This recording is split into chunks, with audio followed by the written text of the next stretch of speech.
Well, hello, I'm Mary Merheim, and I'm on a mission to improve and educate the nation on nutrition in later life. It's a hugely neglected area that has a massive impact on the health of our aging population and the people who might be caring for them.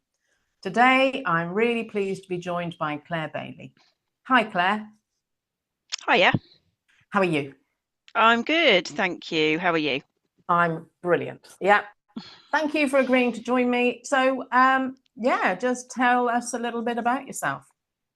Okay, so a little bit about me. I live in the West Midlands and I have three grown-up sons and a small one. He's six. An aging mother, and I also run my own business.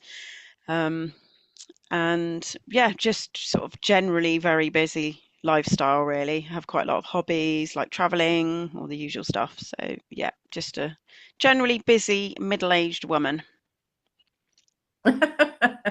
So you're a classic, your classic sandwich generation, aren't you? Which is Yeah, caring for your kids, but also having the worries and the concerns about having an aging parent as well. yeah, absolutely. And it's become, I'd say, more intensified recently as well. Yeah, yeah, and you're a busy woman. I know you run a gym, don't you? I do, yes. Yeah, I've had a gym for about 10 years. And it's, it has ups and downs. It comes with highs and lows, like any sort of business, I suppose. And at times, yeah, that can be quite stressful as well, just managing people and keeping Mm. everything under control. But it's also great fun. I really enjoy it. Yeah, yeah. No, I imagine it is, but it is really hard um, being a parent, running a business, and being a child at the same time, isn't it? Yes, Yeah. absolutely. So your interest in this subject was sparked, I know, because we've talked about this before. Your mother lives away from you, Hmm. but you had a bit of a crisis at one point. Do you want to just briefly talk about that? Yeah, so back in January, well, my mum lives on the south coast, and as I said, I live in the West Midlands, so there's a 3-hour journey between us. I went to see her at Christmas time, and it was quite upsetting because it seemed as though she was being neglected by the people that were supposed to be looking after her. So I took a bit of an executive decision to basically just put her in the car and bring her home to my house, so I could look after her properly. And what I didn't realize, and I realized it quite quickly, was that she wasn't eating.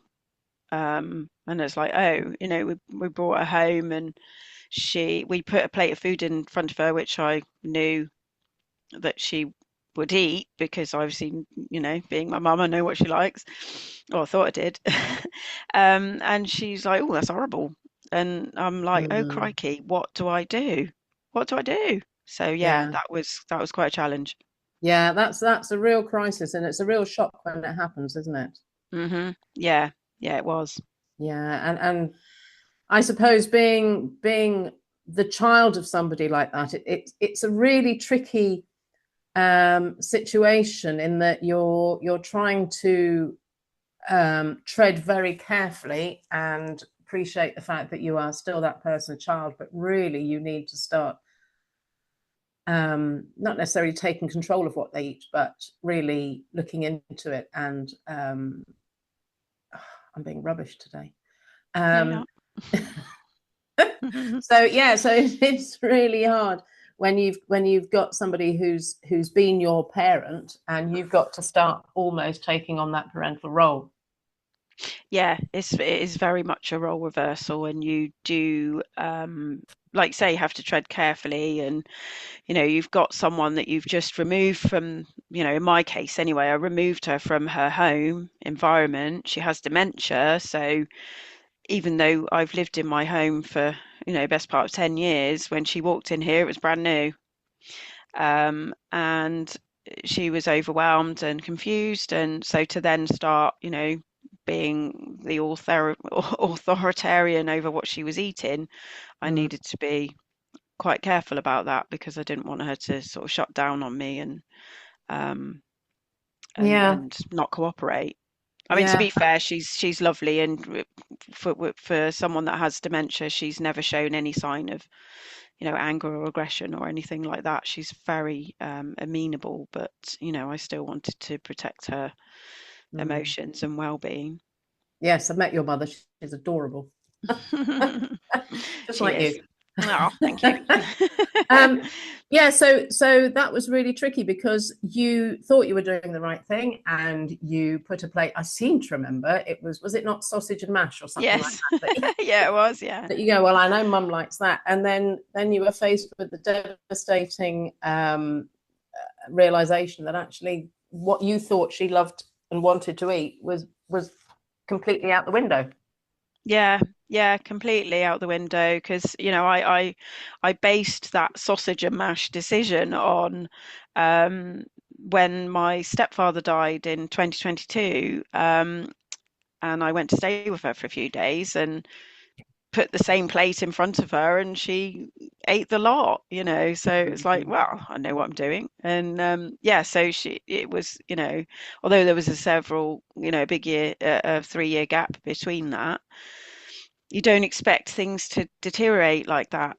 And yeah, so it was yeah, it, I just didn't know what to do. So she had been prescribed, am I allowed to say name brands? Yeah. Okay. She she had been prescribed Fortisips, and so I just grabbed those. Obviously, I'd put those in a bag with all her medication. So I just grabbed one of those and gave her that instead, which she drank. So, but it just didn't feel right to me that she could live on that. Surely she Mm. should be having some other form of nutrition or solid food or mashed food or whatever, just to Mm. sustain her better. Yeah, no, it is. It's really, really hard. Um, yeah, because what was I going to say? Um, I was so good yesterday. I flowed yesterday. Today I'm really struggling. Um, It's because it's me. because it's you, I yeah. make And you we've talked nervous. about this before, probably. Well, we've done a podcast, haven't we? I know. Um, what was I going to say? So I was talking about there being a big Yeah, gap in between. yeah. Oh, I know. Yeah, so Claire, it's really hard, isn't it? Because there are so many reasons why older people might lose their appetite. There is the dementia aspect, but as you very rightly said, you'd also changed her circumstances, which happens to people for all sorts of reasons. If somebody pops into hospital or into care home, and suddenly everything that you thought you knew about that person kind of goes out the window because of the stressful situation they're in, and you're in somebody's in a place where food is on a different plate or it's served at a different time. And I always think, I know this wasn't your case, but always think about people who are in hospital. And, if you're 80 and you're in hospital, you've spent 80 years not generally eating a meal in bed. And That's it's true. very hard to retrain your brain to associate being in bed with eating. Mm, yeah, yeah, definitely. And I think probably even more so that generation because that they Mm. would have been very much sit at a table and eat. So Yes. yeah, that would have been quite an alien thing to someone who is currently in their, say, 80s, in 2025. It might not be so much of a big deal when we get to that age. But yeah, so it was. I think it was a combination of the change of environment and also, I don't know what kind of trauma she might have been dealing with as well from having Mm. been, neglected. Mm. So, But she was also living alone. She mhm, probably wasn't really popping to the shops to buy her own fresh food. no. And yeah, suddenly your world turns in on you really, and your whole life changes. So your mother came and didn't want the sausage and mash. So thankfully you called me and we had a lovely old chat, and I popped round and saw her, and we came up with some ideas together, didn't we, about looking at what it was your mother was eating and did want to eat, and then kind of upgrade that in very subtle ways and fortify what it was that she was eating, didn't we? Yeah, yeah, we did. Absolutely. And it was an absolute lifesaver. Because, the things that you came up with and that knew about, I had no idea. So yeah, it was amazing to have that support and help for sure. Thank you. And the thing is, though, everybody's different, and it's a real. What you've also got to realise, or other people will have to realise, is that it's a real trial and error, isn't it? I mean, you might think, oh, I'll just add some nuts or something to their morning yogurt, or if they have toast in the morning, you just need to add something nutritious onto the toast, but it may not go down very well initially, and you've just got to Mm, keep trying, haven't you, and keep negotiating what it is that that person will eat and how much you can tweak it without it being something completely different. absolutely, yeah. And I think also, patience is a large part of it because there would be, I would put something in front of her and she would say, "Oh, I don't want that." Mm, And so I'd sort of take it back out into the kitchen, and then maybe 10 minutes later, obviously she's got dementia, so she wouldn't necessarily remember. Um, and I'd put it in front of her again, and then she'd say, "Oh, that looks nice," and start eating it. mm, And then she'd be very apologetic, "Oh, I didn't eat very much," or, "I'm sorry I couldn't finish it." And the best response is, "Oh, don't worry, Mum, that's okay. You can always have yeah. a bit more later."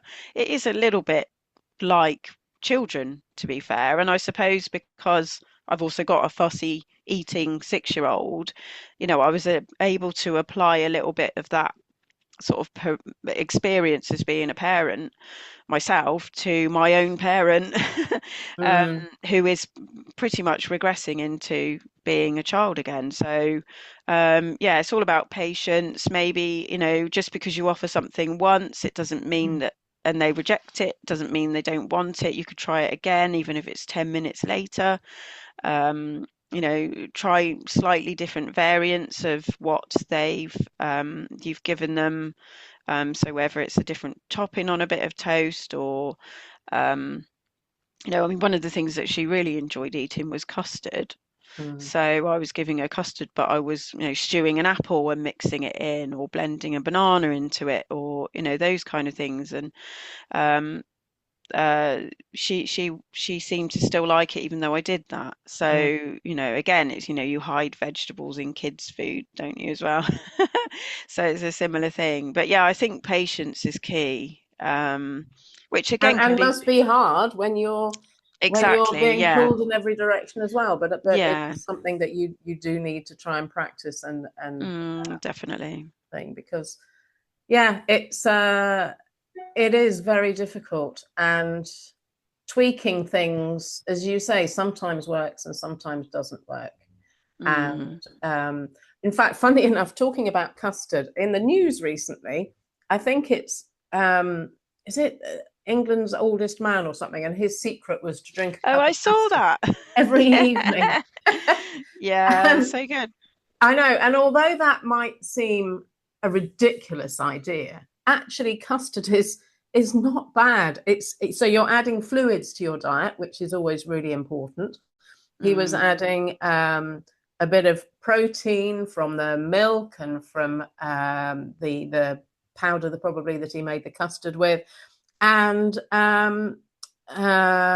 some energy, some sugar. So those three things are actually really important. So custard on anything, a bit of fruit or whatever, is a really good meal, actually. Yeah, yeah, which is amazing. And the other thing that after speaking to you as well with your advice, we were putting double cream in a lot of things as well, um, even into custard. Yeah, it is. So It's yeah, all that was, about fortifying. That's my word of the day today. Fortifying, mm, fortifying the foods that that somebody is going to eat. You add nuts, powdered nuts, or as you say, double cream, cheese, meat into soup. Just look Yeah. at what they're eating and think of all the ways that you can fortify that, because what we're trying to do in this situation is put weight on, really, isn't it? And it, although we are trying to shy away from processed food and processed sugar, there's a place for it. And if we can add those things but put a bit of really good nutrition in them as well, that's what we want to do. The nation seems to think that healthy is low calorie, and in this situation we've got to completely turn our brains upside down and think, right, how can we add calories to everything they're eating? Yeah, definitely. And that's, I think, me not being knowledgeable in that area, I mean, let's face it, I'm a gym owner, right? So I wouldn't be advising people to put Yeah. tons of calorific food on their plate. So it went against everything that I know, to be doing that, to put that in front of my mum. But obviously, it's completely different when you get older. You need the calories. You're not burning as many calories because you're not as active, for example. And yeah, so that, if I hadn't spoken to you, I would not have gone down that route of trying to deliver lots of calories to my mum, because my gym owner, personal trainer brain is like that, unless you're a bodybuilder, you're just not going to do that. Yeah, no, totally right. And as you say, it kind of goes against the grain if mum's just sitting there listening to the radio or whatever. But when we get older, we're not so good at processing the food we've got, and you need calories just to keep your functions going, really. And the aim is, to move away from frailty.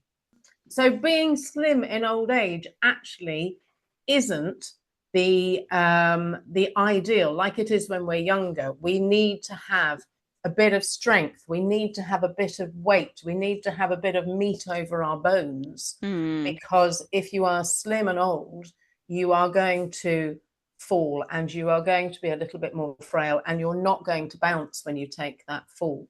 So we need to think about actually putting on a bit more weight when we're older. It's not the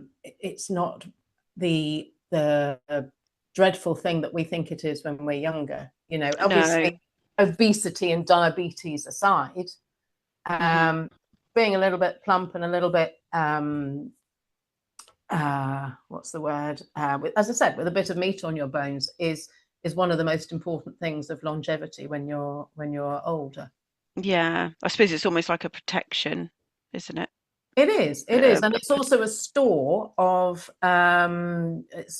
energy and nutrients for the times when perhaps something might go wrong and you might have an infection, or you might have a wound, or you might have a fall.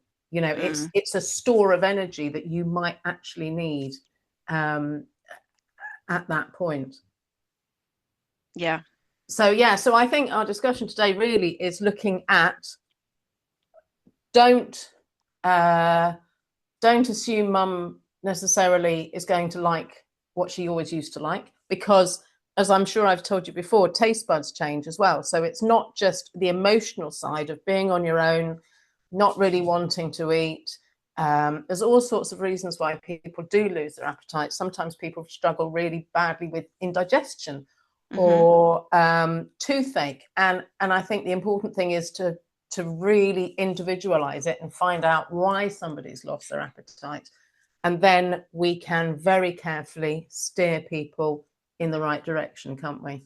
Yeah, definitely. And I mean, one thing I found with mum was she was enjoying solid food less and less. I mean, she has dentures, so the sentence that kept coming out every time she was eating was, "It sticks to my teeth," So she was obviously having a problem with that. Yeah. And obviously, as we age, our gums and our bones around our gums, so obviously, as we age, our gums and our bones inside our gums shrink a little bit, so dentures don't always fit so well. So yeah, something as simple as not really enjoying the experience of having the food in your mouth can make a big difference, can't it? Definitely. Yeah, that was a really noticeable thing with mum for sure. Yeah, so soups and smoothies and custard and pureed fruit and Yes. yogurts were definitely the key to helping your mother back on track, really, wasn't it? Yeah, definitely. And jelly. Jelly. Jelly's brilliant. Jelly's just such a great think comfort food, isn't it? Jelly and ice cream. Yeah. That's why kids like it so much, isn't Yeah, it? absolutely. But it's again, brilliant hydration, Mm, sugar, all those sorts of things are actually really, really important as we age, as well mm, as the obvious things like protein and fiber and yeah. fresh fruit or whatever. But we still do need to have, yeah, a bit of energy. Mm. So with your mother, when you tweaked the food, and sometimes it worked, sometimes it didn't, how did you deal with any of the kind of resistance that you were coming in and sort of organizing her food for her? Did she mind? Um, no, what I did find was probably the most useful thing to do was taking it away and introducing it again later, which is what I mentioned earlier. But this was something that obviously that also came from you was to eat with her. Yeah. So to sit next to her, share the plate of food, enjoy it together. I would also sort of remind her, Mum, you used to love this, and that Mm. to her was like, oh, okay, someone's just told me that I like this, so I'm going to eat it. Again, I don't know whether that's my mum's particular type of dementia or whether that's just her natural personality, is that, she likes to know Yeah. and be reminded of things that she likes. So that really She's helped. quite easily encouraged as well, isn't she? Your mum? Yes, she is. Yeah, She's she's not lovely. very, she's not obstinate, she's not stubborn. So in some respects, it was quite easy to coax her to try things. Although I think as her disease is progressing, it is becoming more challenging. I mean, she's not with me anymore. She went back home, and my brother lives with her now. But um, and he is finding that she is being a little bit more of a challenge. Mm-hmm. Um, I mean, he's probably not got the same way as me, but it I think and it does change. That is the other thing with dementia, isn't it? Is that um things change Yes.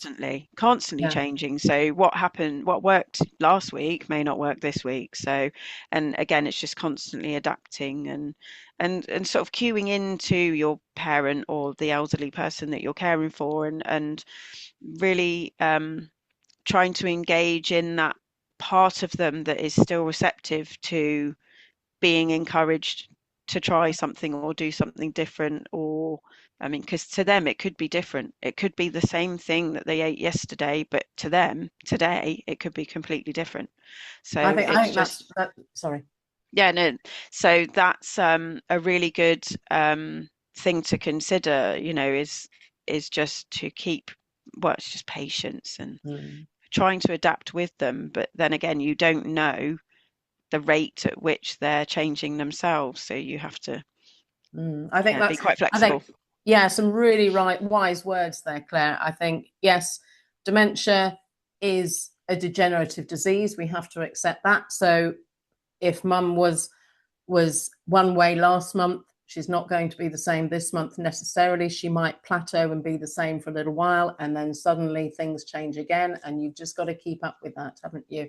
And I Mm, think the other wise words was, as you say, social eating. I think that is a really, really important message that we need to spread around the nation. Really, is that we all eat more when we've got company, and hmm if you can eat the same thing that your mum's having, if you can mirror it, if you can put a certain amount on your spoon or on your fork, then those triggers, those hints will um, be really useful for your mother to then copy what you're doing. And if you're enjoying it, and if you're talking about it and making it an interesting experience, not only will your mother copy what you're doing, but she'll also engage with the food and engage with you as well, won't she? Rather than you sitting there, and I know you wouldn't do this, but sitting there with your arms folded, waiting for mum to eat her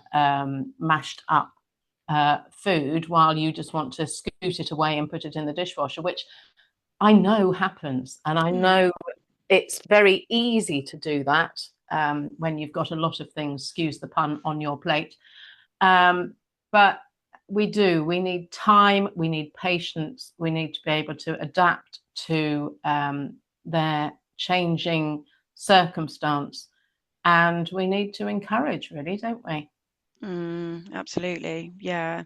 And it is the same as, raising a child, very much so. That's the sort of thing that I drew on more than anything was just thinking about, how I deal with my son who is being fussy about food or that doesn't want to eat. We sit at the table together, and that he always eats more if we sit together, and Yeah. be encouraging, and not be in a rush. So it's very, very similar. Yeah. I suppose the difference with a child is that they eventually grow out of it, whereas Yeah. a parent, an elderly parent or relative, goes backwards, so it gets worse. So with a child, it gets easier, but with a parent, it actually gets harder. Oh, that's so sadly true, isn't it? I think Mm, also, that we are generalizing. I mean, I know that there are older people who still want their 3 meals a day, want to sit at the table, um, meat and two veg with a bit of gravy, and that's fantastic. But an awful lot of people, that becomes too daunting, and appetite is going, and picky bits is the answer, isn't it? Really, just small, unintimidating bits that can be picked up maybe with fingers, or eaten with a spoon, and just having things available at strange times of the day.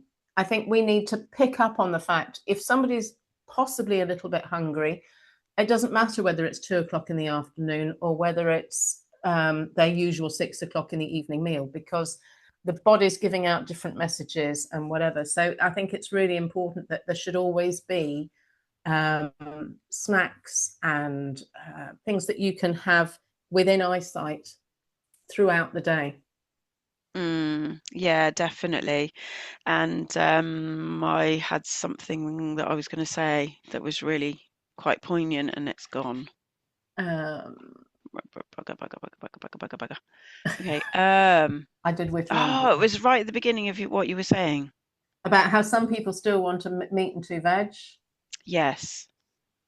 Oh, yeah. So, so yeah. I mean that's a really interesting point because I know for a fact myself that if my partner is away or is going to be late home or something like that, then I don't want to cook a meal. Mm, Just for me, it's just, mm, I see it as maybe a waste of time, or it's not as joyful to just cook for mm, yourself. You like to do totally. it for other people. So I will just snack or, Mm, have things out of the fridge that are really easy to eat. So I mm, can really, and that might not necessarily be healthy stuff. So it is really, like you say, really important to have the right kind of food in stock, in store, in the cupboard, in the fridge, so that when if you're not going to cook a meal, then and you do mm, just want to eat small portions at whatever time of day, that you have that readily absolutely. available. Yeah, I mean, I live alone, and sometimes I will be working, and then I'll not be working, and I'll go to the fridge and fancy a little bit of a snack. Now, I often have these individual packs of cheese just in the fridge, or I can have some little bags of dried fruit and nuts, and they're just as easy to eat, just as easy to grab and go as a biscuit, Hmm. as a bag of crisps.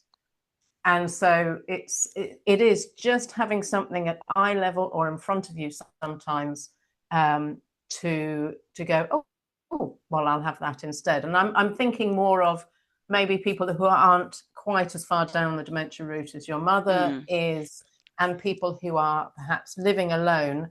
We need to make sure that their kitchen and their cupboards and their fridge has actually got tempting things to eat that are easy to eat. I mean, I could go down another rabbit hole and complain about all the packaging and how difficult that is for older people. You know, I used to look after a lady, and I'd have to go every day and open her milk and open her pack of ham and open her cheese, because she just couldn't do it. And we've all struggled with the I always talk about sort of the tomato ketchup that you get in pubs or whatever, and trying to find that bit where you can Oh yeah. actually cook it is impossible. Can you Oh imagine yeah. doing that with every wrapper every day, because your Yeah. eyesight's not so good and your grip's not so good? Yeah. Well, a pack Um, of ham is difficult to open for anybody, to be fair. it is, yeah, It's a yeah. nightmare.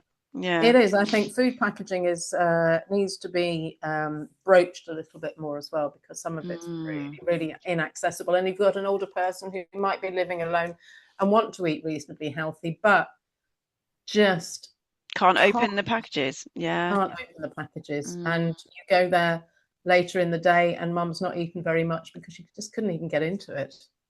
Yeah. Wow, that's a whole topic of conversation to have, isn't it? It is. It is. Maybe we'll do another podcast about packaging. Brilliant. Well, so I think today we're going to sort of just sum it up by saying that sometimes if you've got somebody who used to eat meals and is now just gone off their appetite, you need patience, you need determination, and you need to be extremely flexible, don't you, with thinking about what good ideas you can come up with to fortify whatever it is they're eating, but still make it tempting and enjoyable. If you don't make it tempting, you can put something as healthy as you could possibly imagine in front of them, but they're not going to eat it. It's Mm. got to be tempting. Yeah, And absolutely. yeah, So I it's think, yeah, probably three words that spring to mind from that is creativity, yeah, patience, and flexibility. yeah, I think so. Yeah. And compassion, you know, it's all done with love, isn't Mm. it? Yeah. And but also it's important to give yourself a break. Mm. You know, this is a parent. This is somebody who is in the autumn, in the winter of their life. You can't necessarily change everything, but if we can Mm. keep older people stronger for longer, if we can keep their weight up, if we can make sure that they're having food that's giving them energy, giving them protein, um, giving them a nice bit of gentle fiber, you know, all sorts of things can really boost someone's health and strength in later years, can't they? Oh yeah, totally. Yeah. And like I say, it's been a real education as well to learn all of these things, because you don't foresee it, No, in your sort of 20s, 30s, 40s, your yeah, parents are looking after your children for you, and you're going on holiday with them, and everything's amazing, and then all of a sudden they're really old, yeah. and you just think, crikey, this I wasn't anticipating this. How do I deal with this? So Yeah, yeah, it's yeah. I think it does hit you like a bolt out of the blue, doesn't it? Sometimes, particularly if it definitely. is somebody that's suddenly lost a partner, Yeah, or has had a fall or a health scare, yeah. or has moved house. You know, even Mm, just moving house to be near a family or whatever. They just think when things change dramatically, appetite mm. changes dramatically too. Definitely. Yeah, or even like in my case, my mum lives quite far away, so I don't see her very often. Mm, So, when for years and years, I'd go and see her, she'd be exactly the same. And then all of a sudden, she's different. And then the next time she's different. And then the next time she's yeah. even more different. So, yeah, Mm. yeah, it was, Yeah, although we it have to was, brace ourselves for this, don't we, really? yes, absolutely. And I think that's possibly what one of my mission is to get people to think about it before it becomes a crisis. You Mm, know, prepare yourself. This is going to probably happen. Again, doesn't happen to anybody, everybody. You know, I've done talks to WIs and I'm talking about how appetite goes and how you prefer sweet things. And there's always a hand that goes up going, my husband still likes this. It's like, I know that. I appreciate that. mm, And that's great. But in general, you know, food becomes a bit of a battleground and it becomes a real chore for some people. Uh, mm, and some definitely. people become older and frail before they need to because of Mm, circumstance. yeah, Yeah, yeah. brilliant. Thank you, Claire. Thank you for That's okay. sharing your very personal story with us.